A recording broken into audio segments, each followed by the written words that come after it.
Ayan na guys, ang aking tilapia. Yan, ang aking isunod pagluto guys, kasi gusto kong kumain ng isda. Ayan, nanik muna siya guys sa vinegar, kunting asin at saka sa magic sarap. At meron din akong 2 galunggong. Ayan, hinati ko lang para, kasi malaki ang galunggong nila doon guys sa Libertad Public Market. Ayan, ayan. Buhay pa yan guys, pagbili ko ng tilapia.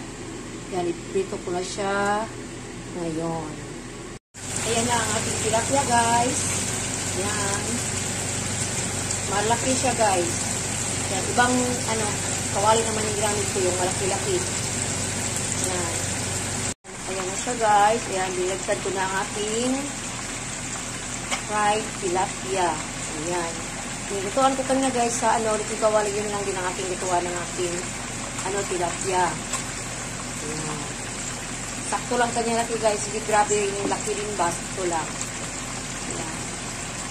Guys, malapit maluto ang aking fried tilapia. Pero hindi ko ito guys, sobrang toasted ba kasi pangit na rin Hindi na juicy ang kanyang laman. Kaya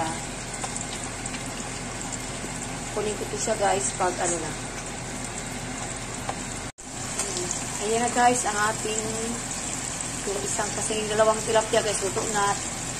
Isa ng tilapia ang luto ko at kasama ang galunggong. Yan guys, malapit na silang maluto. Yan.